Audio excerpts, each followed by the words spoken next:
Welcome to Land Speed Legends, a podcast talking to the men, the women, the legends that make land speed racing great. Discover the stories of these ordinary people whose passion for land speed racing has made them legendary.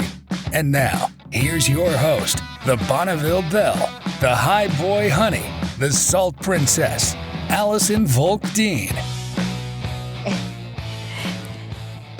Today I have the legendary Al Teague here at the Grand National Roadster Show. Al's first trip to Bonneville was in 1967 as a crew member on the Mardon, Ohly and Bentley fuel roadster. From 1968 to 1975, he drove and wrenched on the sad Teague and Bentley fuel roadster. And in 1970, he qualified for the 200 mile per hour club in both A fuel roadster and C fuel roadster. But 200 miles per hour was not fast enough for Al. And in 1976, he built a B fuel-blown lakester, and in 1981, he set a record with that lakester at 308 miles an hour. The lakester was converted into a streamliner in 1982, and in 1991, he set a BNI FIA record of 409.986 miles an hour, with a 425-mile average and a terminal speed of 432. At the time, it was the fastest wheel-driven car ever. Al has received the Hot Rod Magazine trophy 11 times, and the Streamliner was retired in 2002 after setting another FIA record at 405 miles an hour. Both the Roadster and the Streamliner are in the John Price Museum in Salt Lake City. Heads up, this is going to be as exciting as a 400 mile per hour Al Teague run. I don't know what else to say. That's about as good as it can get, as watching you run. And so thank you so much for being here. It's such a pleasure. Well, Allison, thank you for having me, and I really do appreciate this. Yeah, I love it. So I'm really excited because, as I was saying, you are probably, even though you are very humble about it, you're probably one of the most mentioned people in other people's podcasts that I've done that talk about what an inspiration you were to them and how generous you were with them. So I'm excited to hear your story. Well, thank you. Yeah, let's get into it. Let's start with...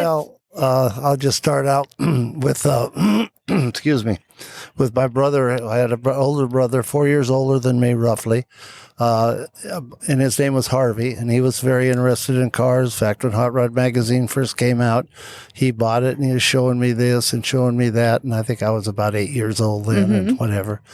And I just kind of followed in his, not footsteps, but I was right behind him when he built his first 38 Chevy Coupe. Well, before that, he had a couple Fords, 36, and then a 40 Ford pickup truck, and then he put a 38 Chevy, and we kind of leaned to, everybody had flatheads back then. And, if you had a 6-cylinder, you were kind of odd or this or that, but we kind of leaned to the 6-cylinder.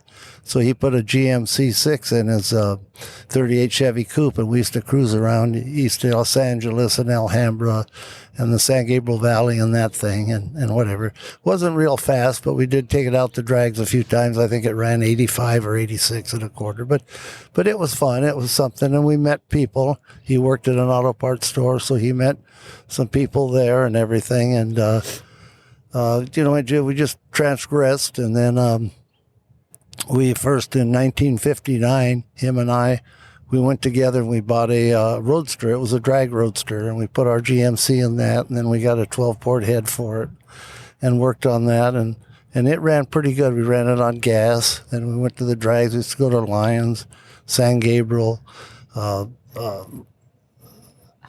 San Fernando, Colton, all the drag strips. Back there it was fun. Matter of fact, we could run that thing, and we could take it back, put it in the garage on the trailer, and next week, just put it back on and run it again.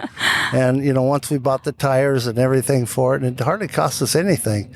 And it was great. It was great back then. Well, then through that, we met Gene Ohly and Harry Mardon, and then George Bentley and this and that. And we just, kept going. So in 1962, we bought a dragster, a Rolleman Hill car that was running. It was a top gas car, and we put our Jimmy in that, and we ran it, and it ran pretty good. We're running high gear only, and it really didn't like it on gasoline, so we put it in fuel, and ran 35% in it. And I think we ran 153 with a 960 elapsed time. This is back in 1961 or 6, right in there. So it was good, but it had stock rods in it, and it would throw the rods out and everything. It was just one of those things. But that's how we met kind of our group, and they were Bonneville racers. They would go back to Gene Ohly used to work for Earl Evans, which used to run the Evans tank at Bonneville and the dry lakes, and we got to meet him and everything. And before he passed away in 1962. But then I went to Gene Ohly bought Earl's place, and he made it into like a machine shop, and we did high performance machine work on boring and valve work on things and this and that. And I went to work for him, and we just kind of kept going. And like I say, I could have went to Bonneville in 1962 or 63 because George Bentley said, "Come on, you go up there and help us." Well, I had other things to do. I had to this and that, and I said, I don't really want to go up there. Now I kick myself. I really wish I would have. 5 extra years you could have had. I know it. I could have instead of 67. I could have been up there, and those were precious years back then. I could never get them back now, but. Then we went up there, like you said, in 1967, and I liked it. But then Nick had a roadster that he used to run, Nick Sad and the Sad brothers. They used to run it up there, and they had a blown Chevy, and it never had a lot of good luck with it. Brissett was running fuel roadster back then, and he ran, I think the record was 222, which was fabulous for a 300-inch Chrysler back in those days. And anyway, we got that together in 68 and took it up there. And, of course, it got rained out in 68. Moon had that extra meat. We went back to that. And we had trouble. We came close. I think we ran 220 that year with it. So anyway, we had some problems with it, and we kind of worked those out. And like every racer does. Yeah. We go up there and you think, oh, we're going to be great. We're going to run good. But you get there, something always comes Those up. Those gremlins get in there, the salt gremlins, huh? And if they don't get up there, you've got the weather to contend with and the course and everything. Bonneville is always it's a challenge. Not only up there, but even getting there and getting home sometimes. Yeah, from Cali. Your trailer breaks down or something happens. But anyway, we finally in 1970, like you said, we qualified for the A fuel. But before that, on a roadster, you could only run 300 cubic inches in a roadster. And then in 70, they changed it so you could put a 392 Chrysler in it, or a 354 and run those, or even a bigger Chevy or whatever, big block or whatever you wanted to run. So, but they changed that, and that record was open, and we went down. We had trouble coming back, but I did go at 202 on an open record. And, there were 3 of us up there, kind of George Bentley, which got in the club in 1955 at 203. And then our other friend, Harry Mardon, Mardon and Ohly roadster in 61. He got in the club at 203.1 or something. And I got in at 202. So, we get down to the other end, and George gets out of the truck. And I had no idea, how fast we went. I know I had trouble coming back because it ran out of oil pressure, so I had to kind of coast through. And anyway, not to make excuses, but anyway, he looked at me and he dug out an old Grant 200-mile-an-hour club cap he had underneath his seat. And he put it on me, and he said, "Just remember one thing, Sonny, you're the slowest." Because he went 203, and Harry went 203.1, and I went 202. So. They had to stick it to you a little bit. Yeah, well, that was it back then. You never did anything good with any of those guys. If you did, you thought you were good. Well, they'd bring you down. They made sure you knew your place. Right. So. But we made up for it at the end of the week. On Friday, we qualified at, I think, 237 on Brissett's 222. That's with a 300-incher. Wow. And that's in the that's in the C fuel. In the C fuel. Wow. So you guys really bumped that up then. Yeah. Well, it was, one thing about Bonneville, it's, time passes. And every year I always think at Bonneville, you should go at least 2 miles an hour faster the next year. Yeah. And the next year, and it just builds up. Well, Brissett, I think, did that record in 64, 65, and now it's 1970. So, you are going to go a little bit faster and with so everything. Did you got in the club on the C-Fuel Roadster, not the A-Fuel Roadster? No, the A-Fuel. On the A-Fuel, That was on Monday. Okay. That was on Monday. And then on Friday, we did the C-Fuel. Nice. So, and you drove both times. Yeah. I drove it. That kind of redeemed me, I thought, a little bit. That's so funny. Well, it happened. And that car, that Roadster, I hear a lot about that Roadster, that it was quite, it was a handful kind of. Well, it had its moments, let's put it that way, but it was a good handling car. In fact, it never spun out or anything like that, even at the lakes. And every year after that, I think we finally bumped those records up. I think the last time we ran it was 64 or 65, but we finally bumped them up to 250. Nice. And both of them. Then we had the A, B, and C record, and that. But at the time, everything catches up. Everybody catches up. And none of the records I had are still in the book. They're all gone now. Yep, they're meant to be broken. That's it. Yeah. I think mine. I got in on an A gas Roadster 236, and I think that thing's at 26, maybe probably around 260, at least 250 in the 250s. Yeah. So, and that was I got it in 2010. So that's even. Yeah. So, well, they're going 300 now. Or 2003, I got in. Sorry. Yeah. So that was. Right. Yeah. It's all the same. Well, so that brings you to where you start building your lakester. How come you decided to build a lakester? Well, everybody. Oh, gee, Al, look at that. You keep after it. You'll try to get the thing up to 300. And I just thought to myself, that would be such an ungodly hard task to do. We could, why?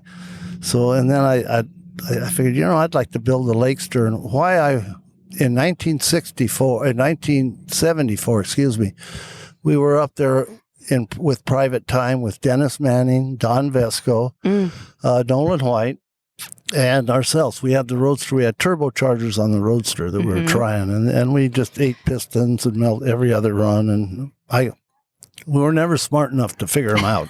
But now I could look back and I figured out what we could have done, and we could have fixed it. But, if you knew then what you knew now, you could have done it. It's hindsight.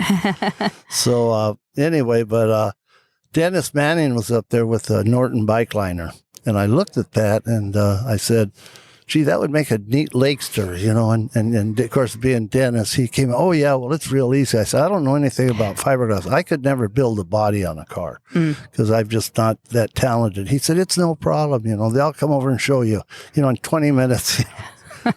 That's our boy, Dennis. Yeah. Yeah. Well, luckily at the time I was, I had a sprint car. George and I bought a sprint car, and we were running down at Ascot and running the sprints with that and trying. And I could never get a real good handle on that either, and I didn't do good on that. But we were trying. Yeah. And I met a fellow by the name of Mike Davis, and he did fiberglass work. And he said, "I'll help you, Al," and he helped me do it, and it just worked out. So we built the Lakester, and we first ran it with the turbochargers on it in 1976. And we had trouble with the turbos, and I would go up, and about that same year, which was really great, USFRA, they came out and they started running weekend meets. And I said, wow, because see, at Bonneville, it was only one time a year. And you'd work all year. And, a lot of people say, why do you want to work all year and just go up there and race for a week? But it gets addicting. And this was great. We could get in the truck and drive up there, leave Thursday night, and get up there Friday. And you're tired, of course, and get settled down, get a good night's sleep, and then go out there Saturday and run Saturday and Sunday, and then leave Sunday night and go back home. And I tried to do that, but I had the turbos on it, and again, we were melting pistons and this and that, and I could never really get it. I think the Allens from Reno, they had Don Allen and his boys, they had the record with their belly tank at a 286, and it took me from gee whiz to 81 to get that record, and finally I took the hair dryers off or the turbos off and put the old blower back on it, and finally it started running better. In 1980 it was a 3-mile course, and we couldn't really run that speed there, but we did get top time that year, which was a big thing for me, and the first time I ever did it. And it was quite an honor to be, have your name on that trophy and whatever and everything. So anyway, so we ran the Lakester, and then in 81, Nolan White was up there with his new streamliner, and he ran, I think my best was the one-way pass, I think, was like 3:11 or 3:12, somewhere in there. Well, he went 3:15, and he got the top time trophy. And I said, gee whiz, I better make this thing into a streamliner. I like having that thing at my house. Whatever. So that gave me the inspiration then, and we did that. And then, we just kept working with it. Nolan, he was always right there. He ran so good. Both him and Rick, they ran really good all those years. And, it was just, it was good running against them and everything. But so you two were running for the top speed all the time. That was it. But then there were the Vescos. They were in there too. We always had Don and his brother Rick, and they were running the smaller streamliner they had, but then Don had he had 2 Offies back then in one of his bike liners, and something unfortunately crashed those. But Don was, what a great guy he was. He was, he is the legend. Him and Nolan, and both of those San Diego boys and whatever. And it's just great. And of course, then Birkeland's about in 85, they were running their Datsun. It was really a beautiful machine, and everything. And but it was great. It was great fun just going up there and seeing those people and all your friends going to Bonneville. It was like a family to me in a way, and everybody was. It was just great. There's just a connection there. It really that was. It's hard to explain to people that don't know what it's like, but it's like a family that you get to see.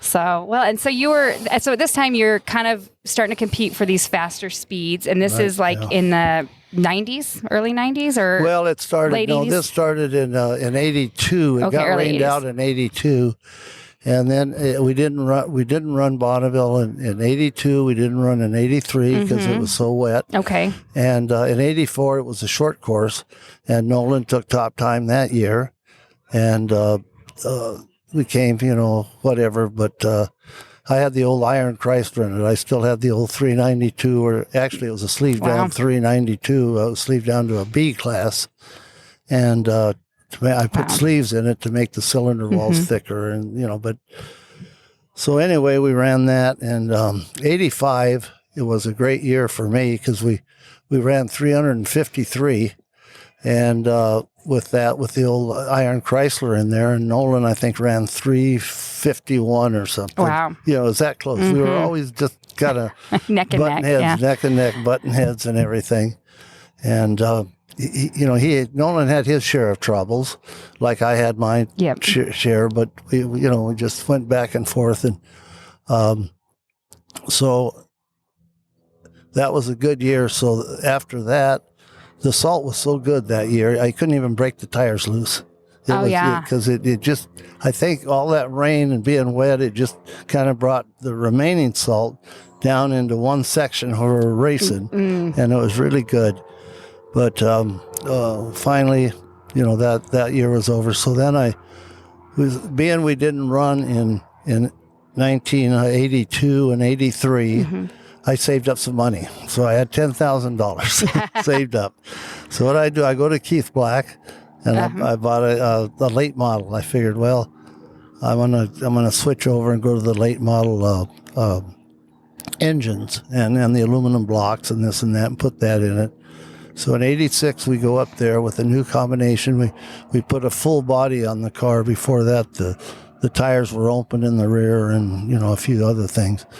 So we went up there, and I think I ran 322 with the new engine, and on about the third run, I blew it up. Okay. So that was it. Didn't have any spares or There anything. goes all your then. $10,000. Yeah, well, yeah.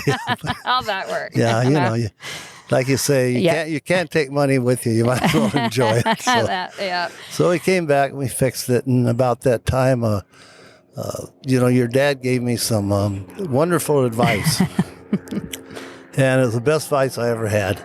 And what it was, he says, Al, he says, this is about 1970 or 71, somewhere in there. He says, you need a good woman behind you, a wife and this and that. And I finally found one. And about that year, I found my wife, Jane, and she helped me too, because she was involved with Speedomotive. Yes. And boy, you did find yourself a good wife. So anyhow, I was very lucky there. Yes.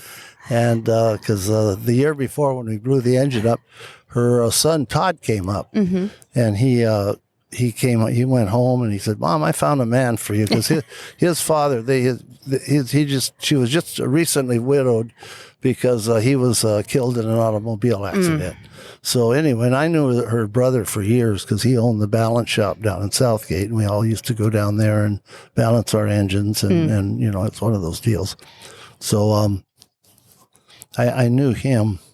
So it just worked out. Yeah, there was a connection there already. Right away. Yeah. It was good. It was great. Man. So that was the best advice I had. And he was 100%, 110% right on that. He was. I was watching some videos last night just trying to anyways, it was video. I ended up with a video of Jane talking about you before you go run. And I was just like, man, those are some marriage goals right there between Al and Jane. They just have just such a great relationship. And I adore her. So. Well, it was great, going up.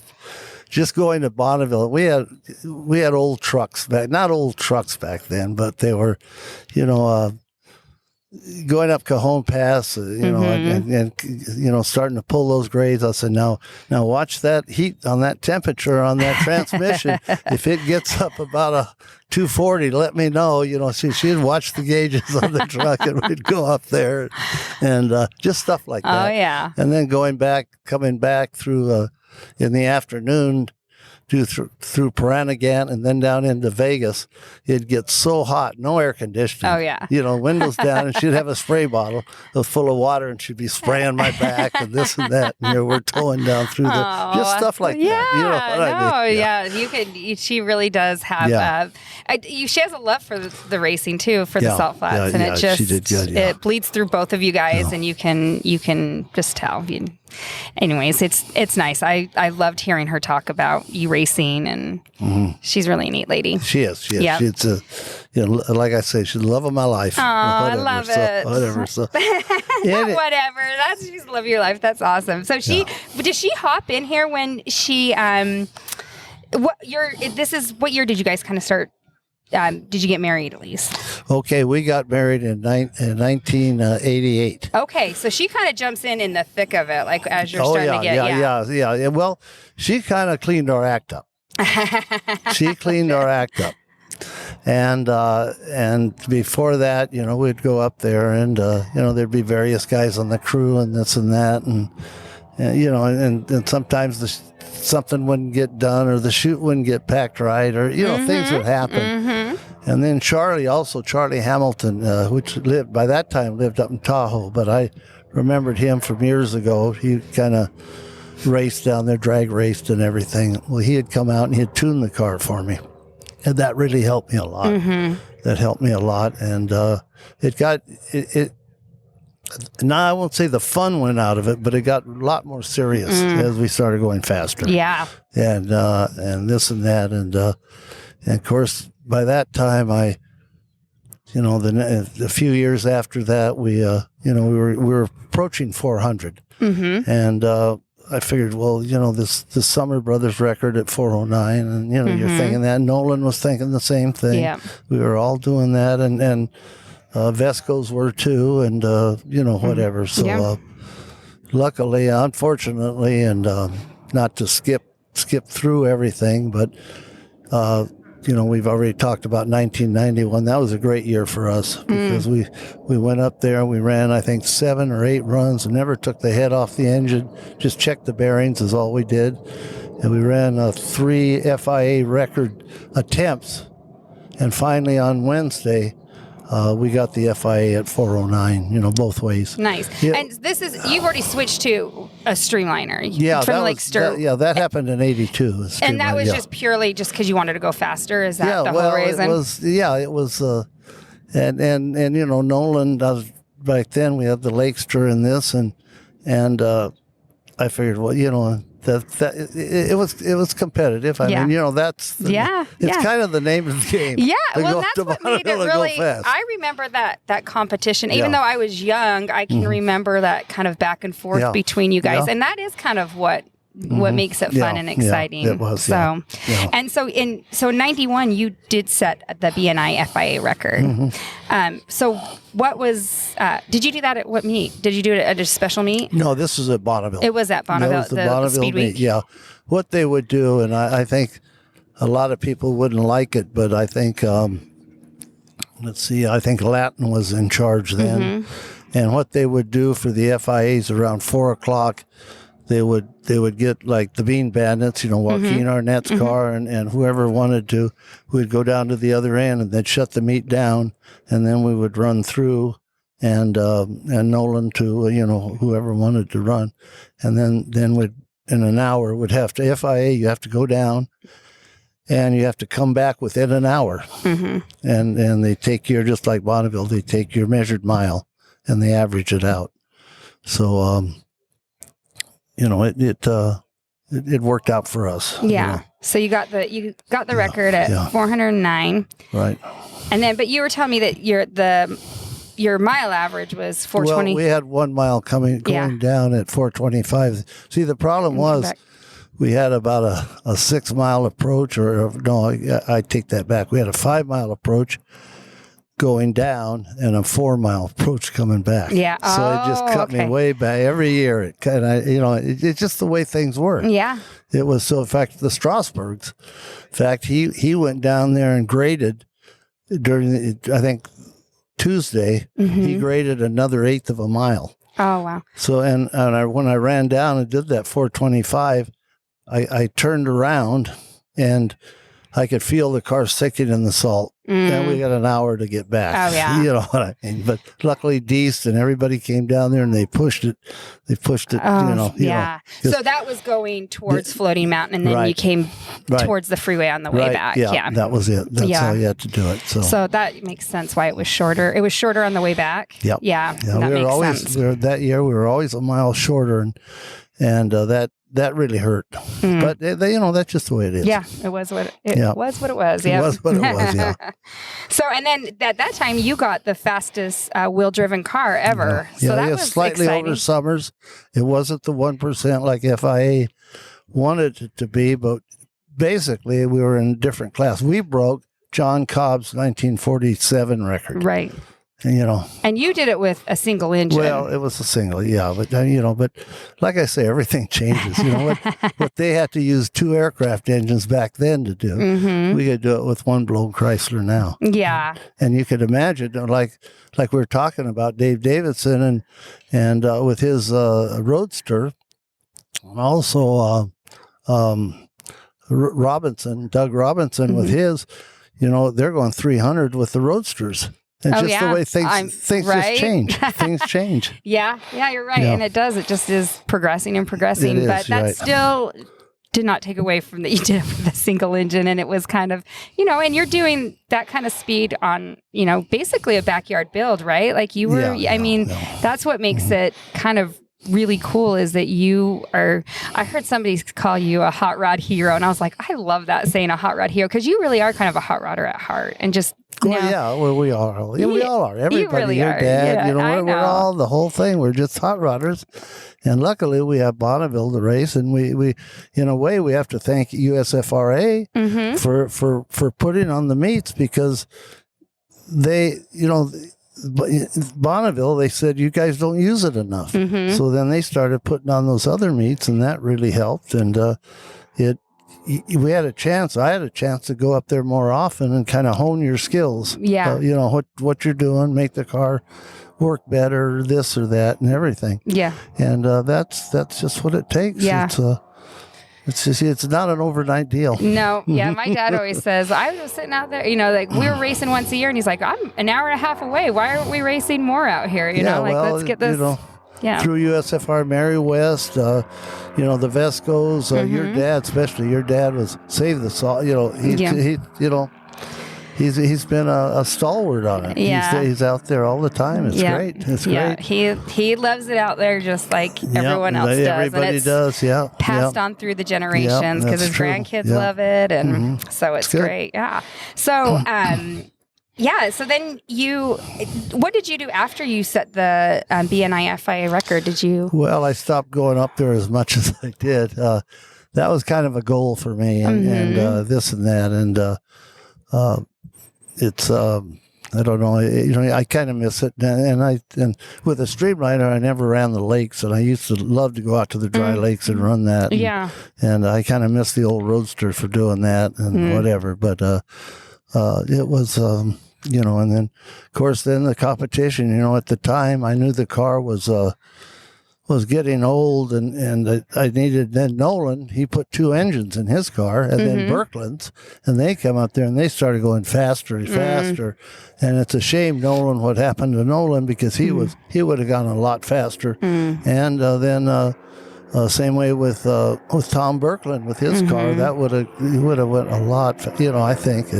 But things just happened, and conditions in Bonneville weren't that good, and just things. But we kept on running. I kept on running it in a few other classes, but it was getting. By that time, we retired in 2002, and luckily that year, Nolan was going to go up there. And I figured for sure he's going to get the 409 record.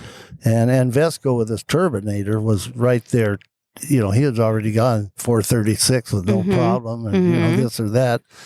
And I knew it was done. So when we set that record, we were in the unlimited class because that engine was, I think, 3 or 4 cubic inches over the limit of the A class. Let's call it A, and it put it in the double A. So we were running against the 4-engine cars and the 2, you know, this and that and everything.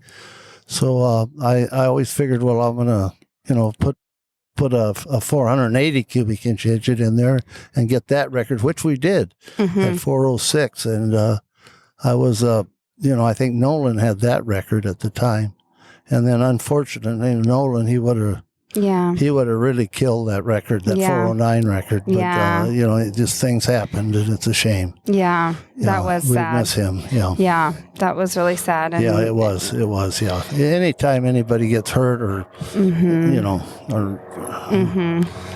Did that, and was that kind of when he crashed, is that kind of when you were like kind of set back? You were kind of like, That's the last time we ran the car.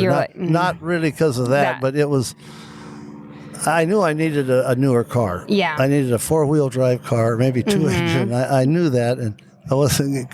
It takes so long to build them, you know, when you do it all yourself and everything. Right. You know, and I had my goal, and that was that. Yeah. So, yeah, and you got there, and and I forgot. Yeah, you were doing that in 2-wheel drive as well. Like that's a big deal what you did, and I think that's why people look up to you so much. Well, you know, it is what it is. Yeah. It's but we went up there, and like since '67, I never missed a Bonneville. I ran a car there. One year, Fueling had an extra meet, and with the USFRA meets, we went up there 5 times in one summer and raced. Wow. You know what I mean? So it got wearing on you and this and that. It does, yeah. And with the car, you know, when you run that fast, it's I won't say it doesn't take the fun out of it, but it gets a lot more serious. Yeah. And you know, it's not like, you know, you get it with a bunch of guys and you're going up there and having some fun. Yeah. You know. Yeah. It's like just a little change of focus. It is. Yeah. Your focus is, Yeah. Which you'd have to be. That's pretty, that's really fast. And you kind of got to be serious about it. Well, yeah, you really do. Yeah. things can happen. Yeah. So, and then you just decide to retire the car? We retired it, and luckily, this fellow by the name of Ralph Whitworth wanted to buy the car he was going to put a museum in Winnemucca, Nevada. He was going to do that. So he bought, he came down to the shop and he decided he wanted the Roadster, because by that time George Bentley passed away, and he had the old Sad Brothers Roadster, Sad Teague and Bentley Roadster. And I was going to refurbish that and go back to the lakes and run that some more with a late model Chrysler in it. But he wanted to buy everything. He bought that, and he bought an old dragster that we had, and then a little midget that I used to run for Clyde Sturdy, he bought all those, and then he never finished the museum, but he brought everything down to the Peterson in 2008, and they auctioned all the cars off, and John Price bought the Roadster and the Streamliner in there in Salt Lake, which I'm really happy with. Yeah. If somebody has it, in there. And the dragster that we had is at Speedway Motors. And if you ever have a chance to go back to Speedway Motors, they have a collection of cars. It'd take you 3 days to go through their museum. It is really something. That somebody else was telling me. I can't remember who said. Is that in Indiana? Where is that at? Where's it? No, that's in Lincoln, Nebraska. In Nebraska. Yeah. Okay. Yeah, that would be fun. And you know what? I've never even been to the Price Museum, which I probably need to go walk through because it's right there in my backyard. It's a private museum, and my good friend Hugh Corthorpe. Yes. Yeah, he's in touch with them, and Jim Williams, and but it's a private museum, and I don't know. You have to make arrangements to get in there. Yeah, that would be interesting. What he has in there is really interesting. He's got one of the best Miller collections. Now, Miller race cars were the early Indianapolis race cars, Yeah. And the Offenhauser started with Miller, and it became an Offenhauser engine, and then just went on. But it was part of a racing history. Yeah, that's a big awesome. part of it. Yeah, a big part absolutely, of it. Absolutely. Yeah, that would be interesting to go through. I might have to talk to you, see if he can hook me up.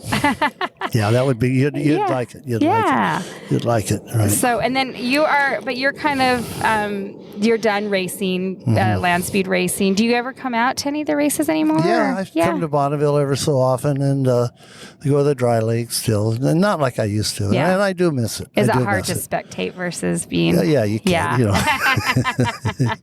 One thing about Bonneville, it is not a spectator sport. You have to know somebody, be working on a car, but just to go sit down at the 5 Mile and watch them, it's not it. Yeah. Some people in Bonneville have made it though. I've seen it. They tailgate, but I think if you've been racing and at the competitive level you have, it's just probably it would be very, very hard. And one thing about Bonneville is, it's great because it's kind of not really run what you brung. You've got to get it through the inspection and everything. But everybody, no matter whether you're rich or poor or what you have, if you can pass the inspection and everything, you've got your 15 minutes worth of fame out on the salt course all by yourself running your car. That's right. I think that's what makes it really special. It is special. It really is special. Yeah. Yeah. Well, is there anything else that you would like to add? Anything that we've kind of left out? Or well, it's just that all these years you have a lot of friends that help you.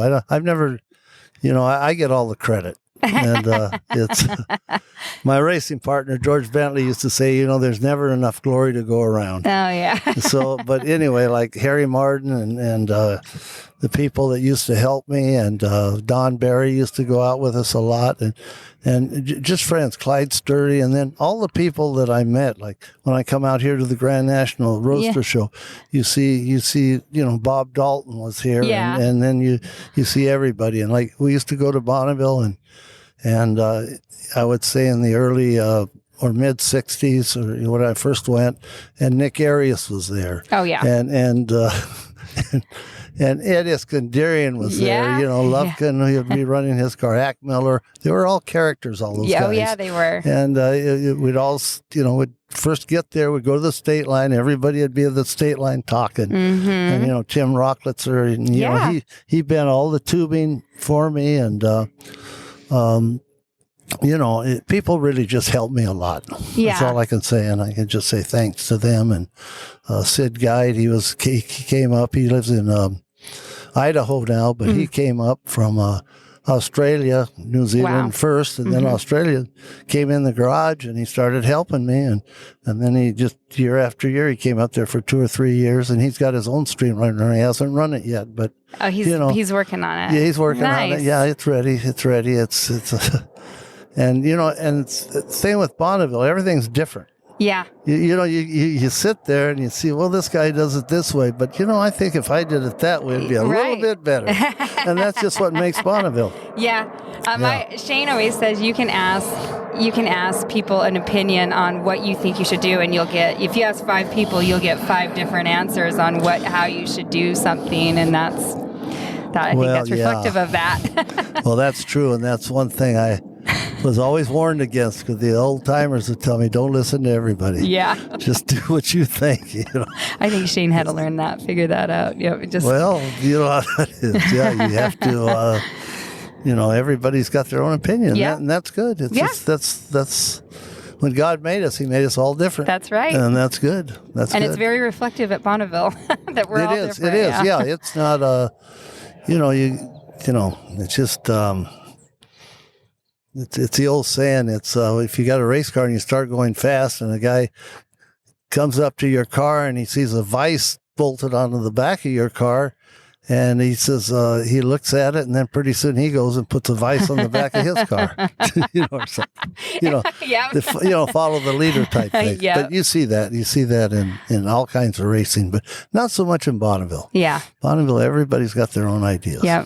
I love it. Yeah. It is. You can tell you have such a passion and a heart for it, for land speed racing, which makes you Al Teague, and what people love about you. And the other thing is that I just hear all the time is that you would always take the time to talk to somebody if they had questions or concerns, or if there was a young kid that was a fan, that you would always take the time to, just to talk to them. And that's what I think that's another thing that makes people look up to you in that way, is that you're humble, and you treat everybody very the same.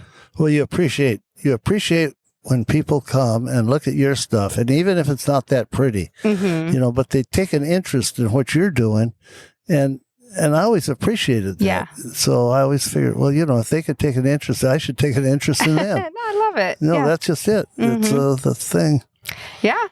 Well, Al, this has been awesome. I'm so excited to have had you on and to hear your story. And I didn't know as much about you as I do now. And even though I know you and I've grown up around your name, being said, it's just always nice to hear the little bit more details of it. So I hope everybody else enjoys it too. I'm sure they will. Well, thank you. I want to thank you, Allison. And I just, want to thank all the people that put the meets on at Bonneville, the SCTA bunch, and and the USFRA bunch. They've been so good to me through the years, and even you taking your time and talking to me makes me feel good. Well, I'm glad I could help you today. Feel good. I'm glad you came and took the time. So, and then the other thing is that the salt, to run the salt, there may not be there's not as good a salt, but today at the meeting, the Bonneville 200 Mile an Hour Club meeting, and you didn't quite make it to that, but they, my dad got up to give a Save the Salt report, and Save the Salt is going to sue the federal government. So we're sick of the waiting around and listening for him. Yeah, so, it's been a long time. Yep. So if you want to be able to help with that, you can go to SaveTheSalt.org, and you can your donation will help with acquiring the funds to, along with the salt restoration plan, to sue the government to get them to go to the salt restoration plan to start helping save the salt. And so, just go to SaveTheSalt.org, buy a T-shirt. You can just make a donation, whatever you would like. But we'd like to thank you for listening to this Land Speed Legends episode, and please consider liking, sharing, and giving it a review. Also, don't forget to go to my Facebook page and Instagram page under Land Speed Legends and like those as well. Thanks again. Thanks for listening to Land Speed Legends. Make sure you subscribe so you don't miss any future episodes. In the meantime, keep up with the show on Facebook and Instagram under Land Speed Legends. Until next time.